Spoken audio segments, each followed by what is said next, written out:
Hello and welcome to the Basketball Addicts podcast. Yeah. All right, today we have we're gonna be talking about some different stuff during the off season. We were probably gonna be switching things up and doing different things. What we would be doing right now, because we all thought about 3 weeks ago that Kevin Durant would have been traded within a month, but it looks like he might not be traded until the beginning of the season. So we have no clue what's going on with that. So, If at all. yeah. So what we're going to be doing is a 1-month series that I've had the idea for a very long time. It's going to be the Robin Hood series. Now, this series is going to be talking about greatest players that are extremely underrated. Players that are not truly shown at how valuable they are. We will explain to you their value, why they matter, why these players really made a difference in the NBA, why these players are underrated, why these players are Robin Hoods, and why being a Robin Hood matters, and all those type of things. It's going to be a really interesting podcast. We're going to be doing this for the next month. You guys are going to hear eight of these. We have 8 great players that we've chosen after doing some serious thinking. So excited about it, Chris. We're going to be talking about Wilt Chamberlain today. So what are you thinking about that? Oh, man. Wilt Chamberlain. I feel good about talking about Wilt Chamberlain because this guy is very... Yeah. I mean, like, he's underrated to the point where people think he's overrated. It is very weird because, like, we know him as, like... I'm going to use the word for y'all who, was watching, like, our evolution of basketball. He's an enigma. Yes. It's an enigma. He's Yes. like, oh God, I don't believe he actually existed. Is he like everybody wants to downplay what he was able to accomplish in the league during his time period. He's like 7 foot something, you know what I mean? Built of granite, solid, tall, can move like a gazelle down the court. He's like LeBron but taller, and he just dominates 100-point games, 50 like. And you're like, oh, he's playing against like people who are like 6'5" and 5'11" and stuff like that. Bump all that. It was only like 14. It was less teams then. I don't know exactly the number. Less teams then than it is now. It's 32 teams in the NBA right now. It was less teams than that. And he's playing the best player on each team every night. So that means that on his 100-point games, he was having like 60, 50, 70, 100 points. Who is he playing? He's playing the best player at the time. He's playing Bill Russell. Yeah. Bill Russell, Nate Thurmond, Bob Lanier, Bill Walton. Kareem These are the people later. who he's scoring on. Like, you got to names. think about that for a second. Like, yeah, his team wasn't that great around him. You know what I mean? But this is a player who really dominated, like legit dominated. Like, yeah, Bill Russell had a better team around him, but this is a single person just dominating the entire league. Yeah, I couldn't agree with you more, Chris. Definitely a single player dominating the league, and I would say that the man is so dominant because of skill and athletic gifts and all those type of things. But something I want to hit on early here is Bill Russell. That Bill Russell team that has 10 rings. Everybody talks about Bill Russell having 10 rings. Everybody puts 11. Bill Russell top 10, 11, my bad. Everybody puts Bill Russell top 10 center of all time. A lot of people have him top 10 player of all time. Man never averaged more than 20. The man had basically an Olympic team as his team, and the best coach in the NBA at that point in time, Red Auerbach, on his team as his head coach. Yeah. So he had all the advantages. But this guy never did, but you have to understand, one, they were rivals. Also, they were, like, really great friends. Like, apparently they would, like, eat dinner together before games. Like, they were really actually close. They were great rivals. Great rivalry. It was... And whenever there is a rivalry, reporters that are fans of the other side will always try to find ways to degrade what the other person is. So a lot of people talk about him being selfish. A lot of people talk about him not being a good teammate. A lot of people talk about him only caring about himself, and the reason why Bill Russell won those rings is because he didn't only care about himself. Mm-hmm. Well, it's easy to look like you only care about yourself when you're averaging 50 and 25 throughout some seasons. Mm-hmm. It's easy to look like that when you're a volume scorer. Look at Melo. Everybody talks about, oh, Melo's selfish. Melo's a terrible player. I'd never have Melo on your team. Well, you're stupid. The only reason why you think that because he never won a ring. Yeah. If he would have been on Miami, if he would have been on the Heat instead of Chris Bosh, we would view him differently because of the narrative. Oh, he's not a winner. Hello, his next best player on those teams with the Knicks might have been Chauncey Billups or J.R. Smith or Amari Stoudemire as he was aging. Like, it was... The next guy wasn't anything special. So we have to understand that. We have to understand the situation. We have to understand that just because somebody else's viewpoint is negative of him, it's all wrong because they don't understand, because they want to find ways to make him negative to rise up Bill Russell. Mm-hmm. Most of the Bill Russell hate is from people in Boston. The biggest one is Bill Simmons, who's a Boston Celtic fanatic. Like, these Boston fans have done a really good job, or people who like the Boston Celtics in the 60s, really good job of negating and pushing down Wilt Chamberlain's greatness. And, you know, it's arguments that are uneducated as well sadly happen, where people talk about Wilt Chamberlain didn't have good competition. Wilt Chamberlain was the only person that was above 7 foot. Wilt Chamberlain XYZ. Just to write him off. Yeah. Because his stats and his tape is way too amazing to be ignored if you can't find ways to write him off. And then he messes up everything that you have been taught to think about him. Exactly. This is why he's in the Robin Hood series. What are you thinking about that type of talk, Chris? It's literally like, I'm going to touch on the first one I'm going to touch on is the pushing of one player down to rise another up. For one reason, that's something that just carries on throughout the years in sports, period. Why do we have to diminish another one's greatness to push up another guy's greatness? I'm not declining and saying that Bill Russell isn't great. I'm not going to say that because Wilt Chamberlain is great, Bill Russell isn't great. I'm not going to say vice versa. I think that they're both great players, but you just have to think about the type of caliber player that Wilt Chamberlain was and what he had to deal with. Literally, if you want to talk about plumbers and carpenters, Wilt Chamberlain had plumbers and carpenters, and Bill Russell had the basketball team. This is the difference in team. This is the difference in player. Bill Russell was more of, he was the guy, okay, listen, I'll grab every rebound, block every shot. I'm really long and tall. I don't really have to worry about scoring. I can score sometimes. I have scorers on my team. Wilt Chamberlain was like, I am the team. You guys just give me the ball. Yeah. I'm going to make it happen for us some way, somehow. Now, if that's selfish, trying to carry your team, then LeBron's selfish. If it's selfish trying to carry your team, then Steph is selfish. Because sometimes he has 40-point explosions. Is he selfish for trying to carry his? He's carrying his team. Mm-hmm. Giannis is selfish then, if that's the case, because he carries his team. MJ is selfish because he carries his team. I don't like. These are people who literally put their teams on their backs, and that's what fans of the team want. Fans always want a star, but then you always have another. You have the same. Okay, fans want a star, but then you always have an argument against a star because they do the same thing that your star does. That doesn't make sense. If you want your star to put the team on their back and carry them to the promised land. Did he fail at that? Yes. Did he not win until he joined a different team? Yes, that's fine. But it had to come to that point because it's only but so much you can do if your whole team is getting crapped on and you're the only person who's scoring.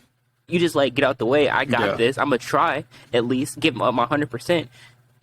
You know, you can't win every game, but you can try. You can put that effort for it. Yeah. I mean, it was. You have to understand that, like, the reason why he doesn't have any rings is because he was in the same conference as the Celtics. Like, he had to get through the Celtics to get to the NBA Finals. Like, it's not like he was trying to beat Jerry West and Elgin Baylor when the Lakers when Jerry West went to, like, 9 NBA Finals during the same time frame, in a general sense. And it's not like he was going through them.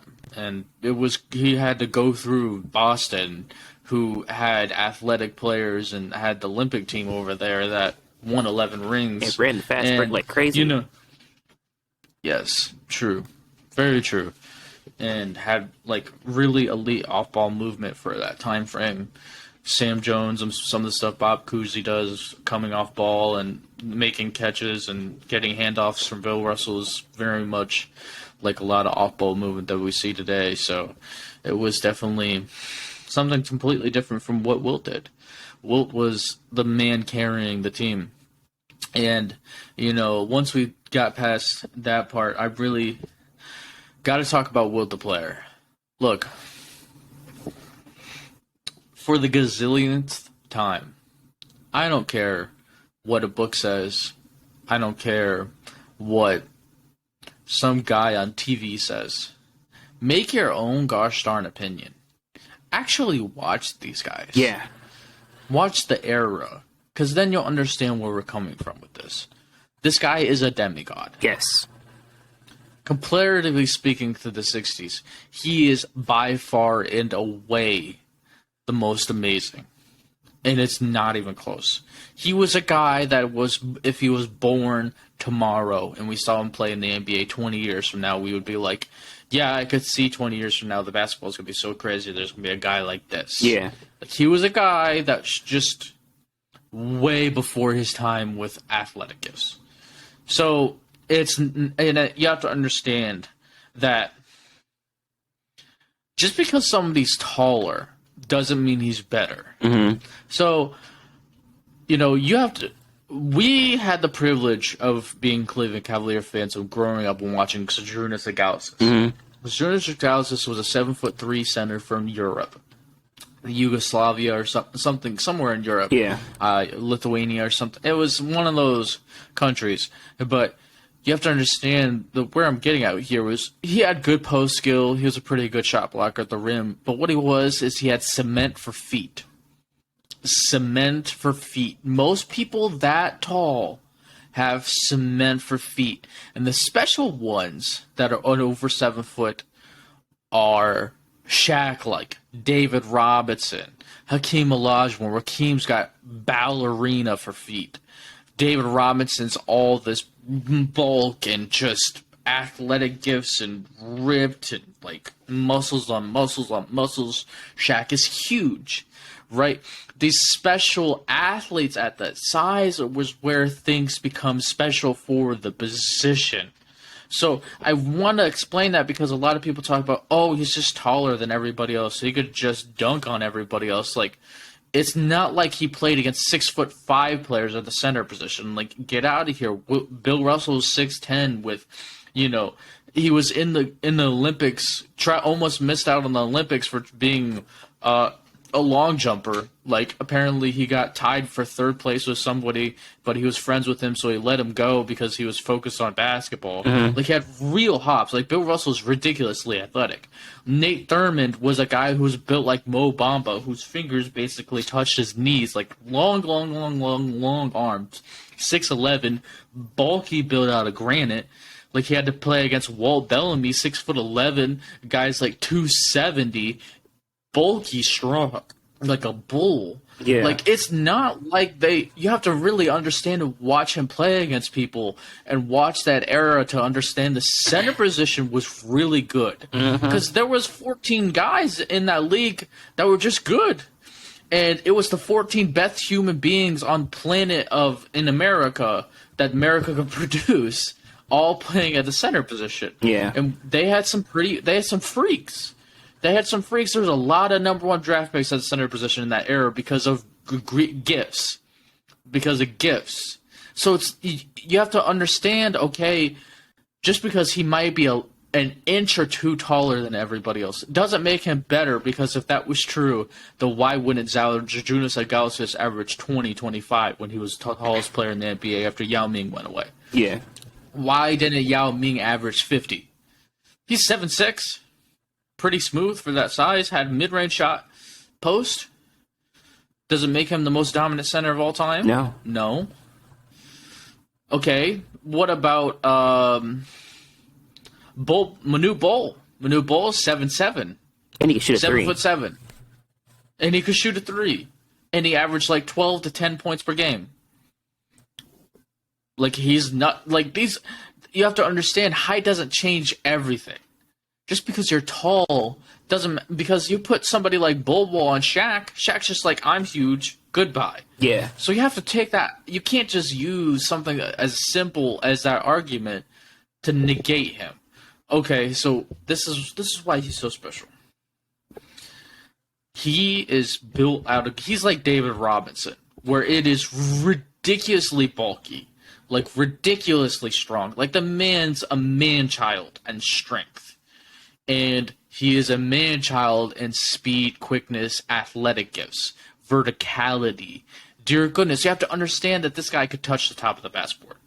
You could understand that he's a Giannis-type athlete, where it's great quickness, it's great vertical, it's great speed, it's great agility, it's great strength. So he's all paired with a 7'1", 7'6" wingspan player. I think it might be 7'7".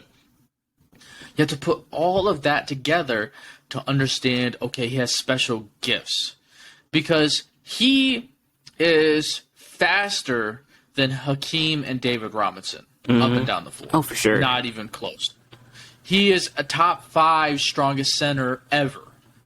He might not be as strong as Shaq and big as Shaq, but David Robinson and him could really compete for that. Vertical athleticism, he might be the most vertically athletic, gifted center of all time. Like, it's Dwight Howard, DeAndre Jordan type of gifts there. Like, it's beyond special. Beyond special. He doesn't have the agility of Hakeem and the great feet of Hakeem, but he's probably top 5. That's how ridiculous his gifts are. And when we talk about somebody like that, oh my gosh, Michael Jordan has gifts like that. Oh my gosh, LeBron has gifts like that, where they're just so ridiculously gifted that it makes sense that they're so dominant. And his stats completely back this up as well, but the point of this is, okay, he has all those gifts, and then we have to talk about his skill. The man could handle, the man could dribble up the floor and run the fast break and make a pass to somebody else and have a layup. The man could run the floor with his ridiculous speed and look like he's doing the Flash whenever he turns it on and get a dunk and be a great rim runner. Like, Shaq wouldn't last 3 quarters with this guy. Be winded. Because by the 3rd quarter, he'd be so winded. Like, it wouldn't even be close. And he also has post skill. Like, he has real post skill. Like, he has the best post skill offensively of that era, and it's not even close. A great bank shot, a great post fadeaway, great ability to understand angles and understand where to turn, and plays through power. Like, he's a power player with his athletic gifts. You have to understand that makes him so special. I mean, this guy's a 13-time All-Star, 7-time scoring champion, 11-time rebounding champion, 2-time NBA champion, 10-time All-NBA, Finals MVP, 4-time MVP, 2-time All-Defensive Rookie of the Year. Like, that's his accolades. Like, this guy averaged 50 and 25 in a season. Like, his stats are ridiculous before he starts aging. And this is one of the greatest players of all time. We have him at 2. And we have to understand that we have to be able to see how special he would be in any era and be able to look at him like that and really talk about his actual skills and his actual tape and actually look and watch. You use your brain. It's not hard. So what are you thinking about your description of Wilt? What you think about him physically as a player, his skills, his dominance? I want to hear what you think. So it's like when Wilt was being formed, it's like they were like, we're gonna take all the gifts of everything needed to be a great basketball player. We're gonna put into this one person, form him up, make him tall, make him strong, make him jump high, make him run fast, make him dominant, and just put him in the NBA. It's really like he's just like made out of, like, I don't know, clouds or whatever you want to say. Like, he's just like built specifically. You know what I mean?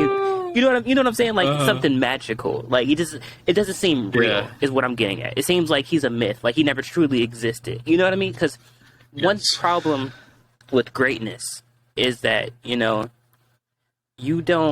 sometimes, especially in sports, sometimes players are so great that you have to find a flaw within them because you can't believe that that's possible.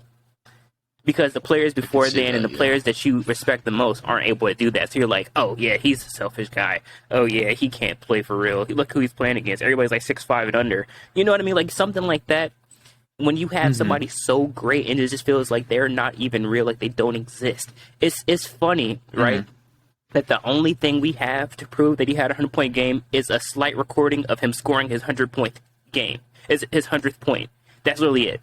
Is a recording on a radio. And that's the only thing that we had. We don't have any footage of that. But we have footage of other... We don't have no... Exactly. I want to see footage of that. We don't have no footage of that. All we have is a recording that proves that he scored 100 points. Yeah. But yet and still, you know what I mean? Because of how the type of player he was, and like I'll say it again, he's an enigma. It's like he doesn't exist. It's like he's a myth. Because of that factor with him as a player, it's just like it's easy to just try to diminish what he did. It's very easy to do that. It's very easy to go like, yeah, he's not that great of a player. These players are better. But if he's so great, why wasn't he able to win? Once again, back to my original point when we started this podcast was that there's like 12 teams. He's playing the best player every night. Yes. The best player. Yes. If it's not like it's not like it's 32 teams like it is now, and you're LeBron, you play the Sacramento Kings, you just drop 50. You know what I mean? Like Sacramento Kings don't have nobody over there. It's not you play the best player every night. Yes. The 14 best teams, 12 to 14 best teams, you're playing them every night. You go on the court. Yes. Yeah. The best coaches, the best you like, you know what I mean? You playing the best of the best every night. Yeah. Yeah. I completely agree. Is there anything else you want to say about that topic, or do you want me to move on to the next subject? We move on to the next subject, because then we'll do that. Okay. So we've talked about why this guy has been disrespected. We've then talked about how special this guy is and his actual gameplay. And I feel like it's important to talk about why it matters now. The reason why it matters is, gosh darn it, this guy should have a legacy. This guy should be what Babe Ruth is to baseball. This guy should be the myth. Yeah. This guy should be the... I really like these young guys now, but is he really better than Will? Like, Babe Ruth leads, he has a home run record without the steroids. That's pretty interesting. Like, you have to understand that he should be the one that's the greatest of all time conversation. He should be the one that you shouldn't be allowed to put not top 5. He should be the one that's getting these myths. This guy was so special to talk about. But when people talk about him, people talk about the negatives first. When people talk about him, they disrespect this guy. This guy doesn't have nearly the legacy that he should, because he doesn't have rings. Modern media has not chosen him. They chose Michael Jordan. They chose Bill Russell. They chose Magic. They chose Bird. He was the black sheep. Oh, sleep with 1,000 women. Oh, all these random things that people would think of first before they thought about the actual Wilt Chamberlain, the player, Wilt Chamberlain, the human being. Yeah. And the reason why it matters about the series is it matters to understand about where things came from. It's important to look back and realize that Giannis's best comparison is him. Because Giannis is the guy that has all the gifts athletically. Giannis has the ability to handle the basketball, make passes in the fast break, and be extremely dominant. Giannis is extremely dominant inside. Where you have to understand that he is so important because he has led to all the post play. Think about Kareem. Think about Akeem. Think about David Robinson. Think about Shaq. Think about Embiid. Post play. It all came from him. And he gets no credit. No credit because Bill Russell did. Bill Russell was the defensive guy of that era. Yes, he was special defensively, but he wasn't what a Wilt Chamberlain is as a player, and it shouldn't even be close. This is like comparing LeBron with, I don't know, Scottie Pippen? Maybe. Scottie Pippen's a great team basketball player. Scottie Pippen's a great team basketball player. Great athlete, one of the greatest defenders ever to grace the basketball court. Great rebounder, great passer, point forward, led to winning. Was he the most important thing that led to winning? No. No, he had a bunch of he had Michael Jordan next to him. He wasn't the scorer. Yeah. He wasn't the number one thing that led to winning. If you took John Havlicek, you took Sam Jones, you take Bob Cousy, you take all these guys off the Boston Celtics, nobody knows Bill Russell to the extent that we know him today. At all. Because nobody knows 11 rings. Bill Russell, 11 rings. Yeah. Bob Cousy dropped 50 points in the NBA Finals one game. Like, legitimately, the guy could shoot, score, pass. Like, he was an MVP once. Like, John Havlicek averaged it 30 in 1971. 30 points per game. Yeah. But he was coming off the bench at first with that team. Sam Jones eventually averaged 26, 25 as some players were aging out, and he became the star. So they had 3 players on that team that could average 25 points per game on their own team. All on the same team, running a system that fit them because they based their system off of shooting. Mm-hmm. Spacing. It was a mid-range spacing. It wasn't. You watch the Boston Celtics play and then compare it to everybody else. It's not the same because everybody else just feeds the post. That was the game plan for most other teams, other than Jerry West and the Lakers of that time frame, because they had Jerry West and Elgin Baylor and they're playing with the guards. But you have to understand that it is so important, and the Robin Hood series is so important because we're bringing light to players and their value to you to show you how important they are, to show you how important Wilt Chamberlain is, to show you why he should matter, why you should care about him, why you should think about him as one of the greatest centers of all time, if not the greatest, why you should take your time to watch him, why you should take the time to think about why he is so undervalued. Because being undervalued sucks. It sucks. Yeah. It sucks being somebody that doesn't get the credit that they deserve for what they've done. There's a lot of players in that era like that, where nobody cares about them, but they were special. Mm-hmm. Special. And we're going to keep on talking about it. So that's where I'm going with how, he impacts the Robin Hood series. So what are you thinking about how he impacts the Robin Hood series, why the Robin Hood series matters, and how it connects with Wilt? So I think that this is a very important series, because this, not saying that we know everything, but we're of a few biased commentators of basketball that have actually went back and did our research. And with that research have been able to form our own opinions, because a lot of media have biased opinions that have just been passed down throughout media. They just it's a lot of regurgitation when it comes to their opinions. And then Wilt is very important to the series because he's a story that's been passed down and regurgitated over and over and over again, but not in a positive light. Like, we always hear Mike, greatest player of all time, 6 rings, 6 rings, 6 rings, 6 rings. Bill, greatest center of his era, 11 rings, 11 rings, 11 rings, 11 rings.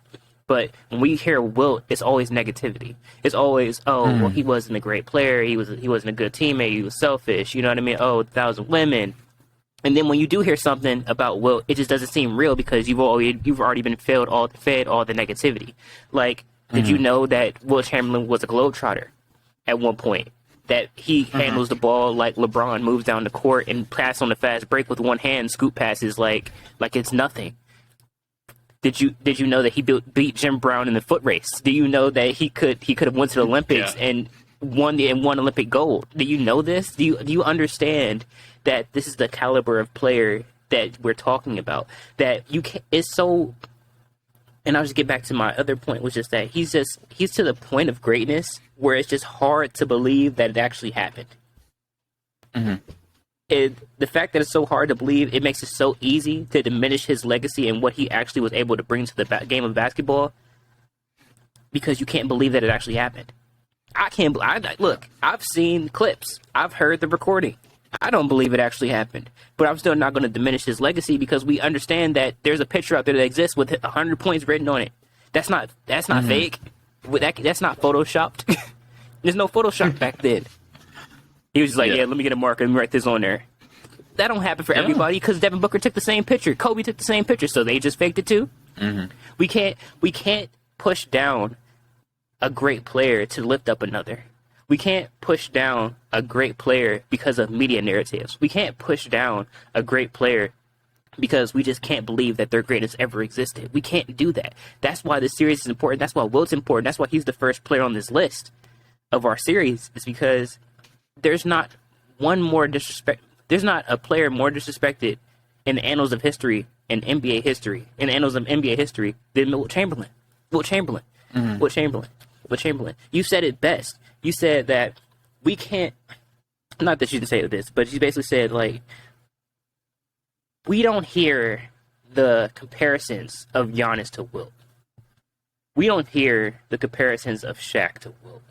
We don't hear the comparisons of these great centers to Wilt. Wilt is the prototype, but he's not even we could take Wilt out of his era and place him in any era, and he's going to dominate that league.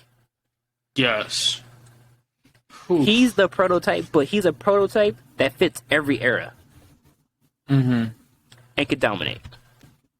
We don't look at him in the correct light. We don't see him as, but we don't see him like we see Elgin Baylor. We don't see him like we see Dr. J. We don't see him like we see Magic. Magic is to LeBron what LeBron is to Magic. We don't see Elgin Baylor as Mike, or Mike before Mike. We don't see Juliet. We don't see Wilt like we see Dr. J as Mike before Mike. As Mike. You know what I mean? We don't see these. We don't make the right comparisons because of the fact that his legacy is so diminished. Because the media has done such a great job. It is just like, this guy, he's not great. He's not great. Bill Russell was better if he was great than rings. And then we get to the ring debate. And that's another reason why it's important for this, because a lot of players are really swept under the rug and trashed because of the fact that this ring debate exists. Mm-hmm. Before there was a Mike 6 rings, 6-0 in the finals, there was a Bill Russell, 11 rings. And 11 rings really took over the 0 rings. And that's where the debate started. That's where this debate that we carry on to this day, this age-old debate, because it is old. These players played in the late 50s, 60s, maybe into the early 70s. This is an old debate.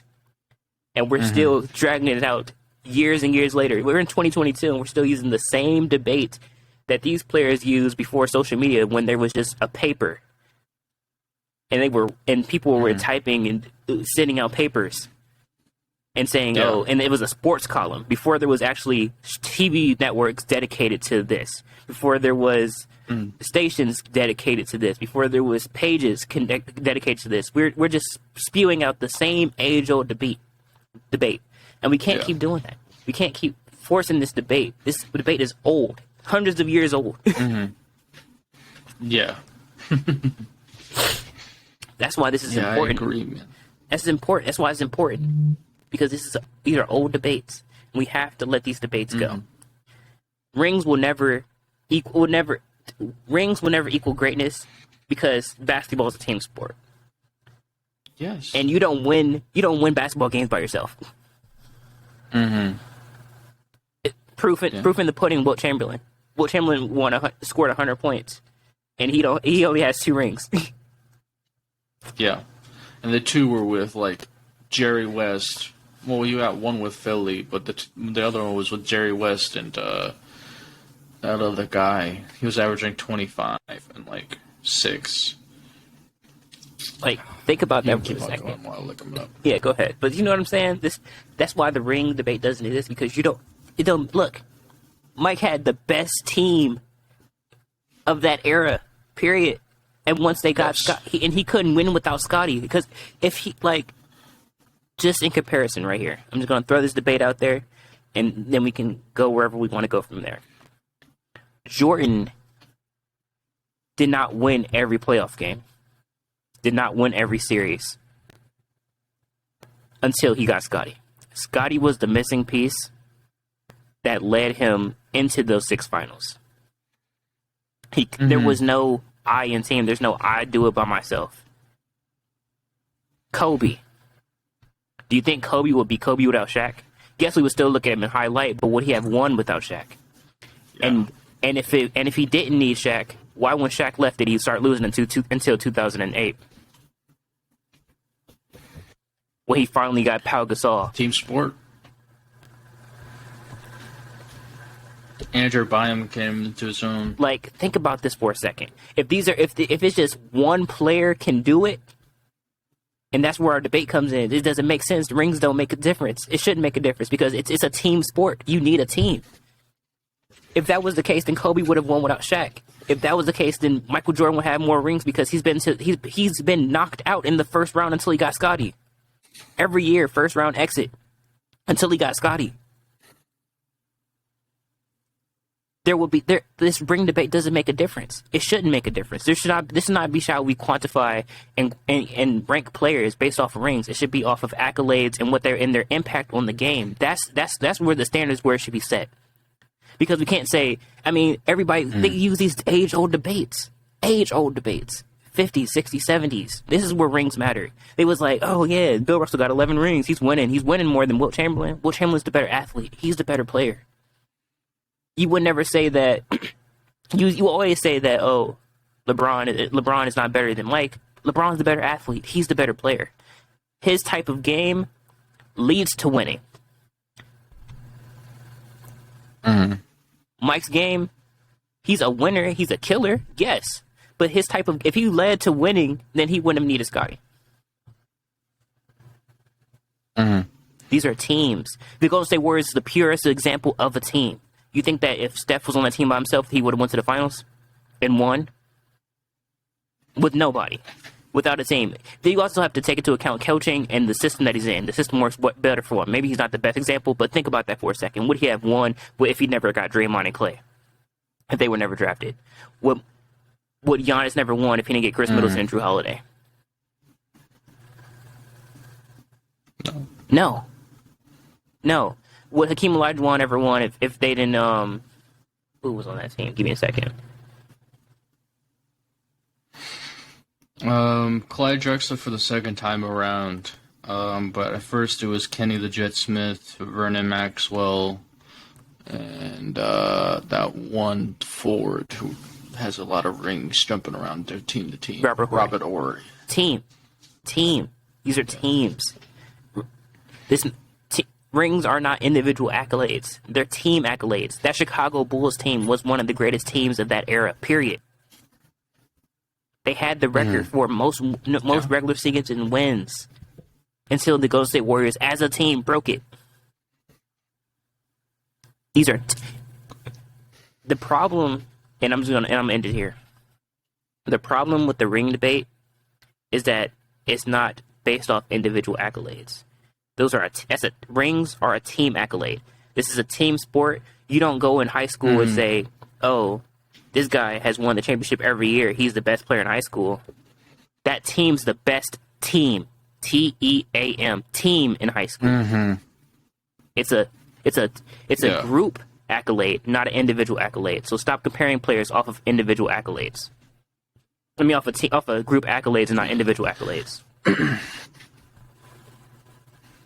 I think by far the easiest example of that is college basketball. Like, how many times do we see top 5 prospects get bumped the first round of March Madness? And, like, You got a group of seniors that have been together like the years Villanova won it, and they might have one lottery guy like Mikal Bridges and Jalen Brunson, but like most of them are seniors and they've been there for a while and they're a good team, right? College basketball is a team, and I completely agree with you that, you know, in the NBA, man, it's great players do lead to like great dynasties if they have great teams around them, but you have to understand that a lot of these guys are changeable. Like, you put one guy in a different situation. Like, if you switch Wilt and Bill Russell, Wilt has 12 rings. I don't think he would have ever lost. Yeah. Ever.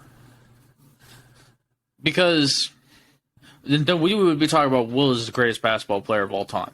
Because he would have 12 rings. And he would have those stats. Like, yeah, he might have had more players on his team, so he might have averaged 50 and 25, but it probably would have been like 40 and 20.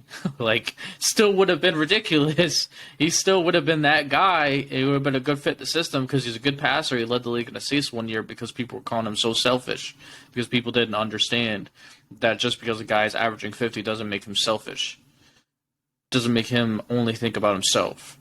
Because Michael Jordan had to overcome the same issue when he was averaging 36, 37 and wasn't winning. Right? But when he's a winner and then he's averaging 30, everybody's like, well, he's so special. He's averaging 30. So, man, that man's going to drop 50 on you. Like, that's so crazy. You better watch out. His man's a bucket. Like, he leads to winning. Well, Wilt Chamberlain never had a team like that to where people would have said he leads to winning because it's undeniable. Because I don't care if you write 50 books talking about how Bill Russell's not a winner. Nobody's going to believe what you're saying because he has 11 rings. Oh, evidence says X. How am I supposed to believe it that something is different than that? How am I supposed to believe that Bill Russell's not a better player than Wilt? But if Wilt would have had 12 rings, he would have been in the same situation. We would be talking about Wilt as the greatest center of all time, and the arguments would be tough for all-time greatest player. We have him at 2. And trust me, I love Michael Jordan. Okay? Michael Jordan's a ridiculous athlete. Like, Michael Jordan's gifts is insane. The fact that we have Wilt Chamberlain number 2 talks about how great his gifts are. He just did not have the team. And I completely agree with you, Chris. Like, it's ridiculous that we have to deal with stupid people. Like, it's just what it is. People don't watch basketball. People don't watch these old players. A lot of these things you can find easily on YouTube. A lot of people don't want to put the work and effort in to learn, to challenge their own opinions and what everybody else is saying. And it's just easy. It's easy to say, oh, Wilt averaged XYZ, but I read Arbrook's book where he's completely biased to Bill Russell, or I read Bill Simmons' book of basketball, and man, he's just so biased to Boston Celtics players. He just rips into Wilt Chamberlain. Oh man, like, you have to understand that people read, people hear whatever the people say, and oh my gosh, how am I supposed to make my own opinion and disagree with Red Auerbach? Red Auerbach has 11 rings. He was the greatest coach of the 60s. How am I supposed to know something different than him because he has a biased perspective? You have been listening to people with biased perspectives. When we came in, we started doing this podcast, we were completely fresh. We started looking at all these players, and we start seeing all these guys that are completely underrated, and that's the point of the series, is to give these guys the light they deserve. And Wilt Chamberlain is the birth of this series, because it was ridiculous the first time we watched Wilt. It was like coming to Jesus moment. It was like, oh my goodness, I had no idea he was really like that. Like, I thought he was going to be pretty okay, but I was watching players in the 60s, and I was like, they're okay. But then I saw Wilt, I was like, he's a demigod. What the heck? How is he there? Like, bro, it takes 5.5 seconds. Trust me, when you see it, you'll start putting 2 plus 2 together why he's so special. Okay? It's not human. No, not at all. Not human at all. It's team sport. Rings are a team accolade. Yeah. Yeah. It's a fact, Chris. It's a fact. Well, I feel like this might be a natural stopping point, so do you want to cut it here? All right, but I don't want to put these at 2 hours and have people really going in the nitty-gritty with me. Okay, so, this is our series, man. This is what you guys are going to have for the next month. We have some really good players. I mean, the players on this list, some of them I really feel to my core about how much I love these guys. So it's going to be a lot of fun. There's going to be a lot of big names. We're going to be talking about players that really, really should be more appreciated by basketball people and just weren't appreciated in their era. So we'll be talking about it. It's going to be a lot of fun. The series for the next month is going to be a lot of fun. We got a lot of interesting things for you guys for the summer. So, really appreciate all the new viewers. We have some people from YouTube and TikTok that are coming from those platforms listening to this. So we're really happy for you guys, first time listening. So, yeah, we're definitely excited for the ride. Yes, sir. All right. Well, I'm Chris Muhammad. All right. And we're the Basketball Addicts. Peace. Out.